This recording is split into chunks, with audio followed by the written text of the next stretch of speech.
এজন ৰোগাক্ৰান্ত লোকৰ কৰুণ কথা বিগত ৮ বছৰে নিজৰ বিছনাখনে একমাত্ৰ সংগী তেওঁৰ বিছনাত শুই হেমেকা চকুৰে হাতজোৰ কৰি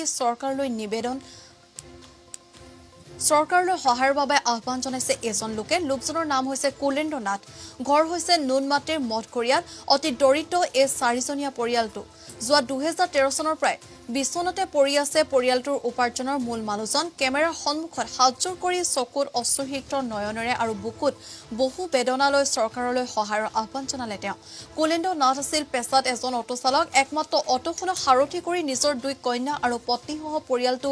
ভৰণ পোষণ দি আহিছিল কিন্তু এটা পথ দুৰ্ঘটনাৰ পাছৰে পৰা শয্যাগত অৱস্থাত আছে ব্যক্তিজন আৰু যাৰ বাবে এতিয়া সহায়ৰ বাবে চৰকাৰলৈ আহ্বান জনাইছে এই দুৰ্ভগীয়া পৰিয়ালটোৱে আৰু নুনমাটিৰ পৰা আমালৈ এই বাতৰি প্ৰেৰণ কৰিছে জয়ন্ত দাসে কৰিলো তাৰ পৰা আনি কেনে আমি ব্যক্তিগত অশোক কৈলক দেখুৱাই আছিলোঁ অশোক কৈলৰ পৰা মেডিচিন যিমান লিখে সিমান আমি আনিবও নোৱাৰোঁ খুৱাব নোৱাৰোঁ টকা পইচাৰ অসুবিধা অলপ চলপ আনো অলপ চলপ খাই এনেকুৱাকৈ আমি জীয়াই আছোঁ আৰু মেডিচিন কিনিব পৰা অৱস্থা নাইয়ে এতিয়া বৰ্তমান চৰকাৰৰ ফালৰ পৰা আমি একো পোৱা নাই হাতজোৰ কৰি অনুৰোধ কৰিছোঁ আমি একোৱে পোৱা নাই কাৰোৰ পৰা সাহায্য চৰকাৰৰ পোৱা নাই কোনো বিধায়কৰো পোৱা নাই কৰিছিলোঁ কিবা কিবি আবেদন কিবা কিবি এপ্লিকেশ্যন বহুত হেৰিটো কৰিছিলোঁ বহুত মিনিষ্টাৰকো কেতিয়াবা এইগিলা মানে ফোন চোন যোগে হেৰি কৰিছিল একো পোৱা নাই আমি চৰকাৰে কি বিচাৰিছোঁ এতিয়া আমাক যদি অকণমান সাহায্য কৰিলে হয় আমি অকণমান উদ্ধাৰ হ'লো নুমলীগড়ত নিৰ্মাণৰ এমাহ সম্পূৰ্ণ